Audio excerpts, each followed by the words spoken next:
चलिए प्रश्नावली 8.1 का लास्ट क्वेश्चन यानी कि 11वां क्वेश्चन देखते हैं। ठीक है, इसमें हमने बताने हैं कौन सा जो कथन है वो सत्य है और कौन सा कथन असत्य है। ठीक है, तो पहला कथन लिखा हुआ है कि tan a का मान सदैव 1 से कम होता है। ठीक है, हमें पता है कि tan 45 का जो मान होता है, tan 45 का मान जो होता है वो 1 होता है। ठीक है, तो ये कह रहा है tan a का मान सदैव 1 से कम होता है, ये यहाँ पर गलत हो गया। तो पहला पॉइंट क्या है, ये असत्य है। ठीक है, दूसरी बात यहाँ पर लिखी हुई है कोण a के किसी मान के लिए sec a का जो मान है वो 12/5 है। ठीक है, अब देखिए sec जो होता है वो किस किस का अनुपात होता है, क्योंकि cos जो होता है, cos वो होता है आधार बटे कर्ण। ठीक, तो sec होगा कर्ण बटे आधार। ठीक, तो कर्ण हमेशा आधार से बड़ा होता है, तो कर्ण बड़ा है आधार छोटा है, यानी कि ये सही है। ठीक है, किसी भी कोण a के लिए sec a का मान ये हो सकता है, तो ये पॉइंट यहाँ पर सही है। ठीक, फिर तीसरा क्वेश्चन देखते हैं।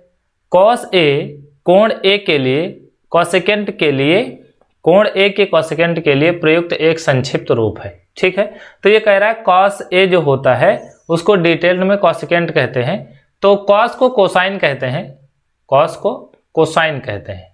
ठीक है, कोसेकेंट नहीं कहते हैं, तो यहाँ पर ये पॉइंट क्या है, गलत है। ठीक है, कॉसेक को कोसेकेंट कहते हैं मगर cos को कोसाइन कहते हैं। ठीक है, फिर चौथा पॉइंट लिखा हुआ है cot a cot और a का गुणनफल है, ये भी गलत है।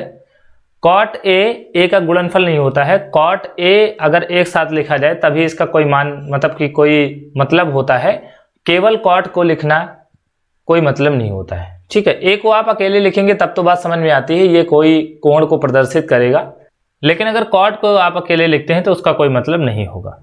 ठीक, तो ये भी पॉइंट क्या है, गलत है। फिर लिखा हुआ किसी भी कोण थीटा के लिए साइन थीटा ये दिया गया है। ठीक है, किसी भी कोण थीटा के लिए साइन थीटा ये दिया गया है, तो साइन जो होता है वो अनुपात होता है लंब और कर्ण का। ठीक है, अनुपात होता है लंब और कर्ण का।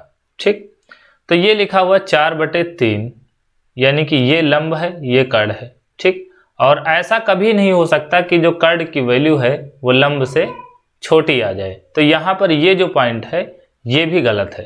ठीक है, ये पॉइंट गलत है क्योंकि यहाँ पर कर्ण दिया गया है 3 और लंब दिया गया है 4, और ऐसा कभी नहीं हो सकता कि कर्ण की वैल्यू जो है वो लंब से छोटी हो जाए, तो ये भी पॉइंट गलत है। ठीक है, तो यहाँ पर केवल दूसरा पॉइंट सही है, बाकी सारे के सारे पॉइंट गलत है। ठीक है, तो आशा ये क्वेश्चन आपको समझ में आया होगा।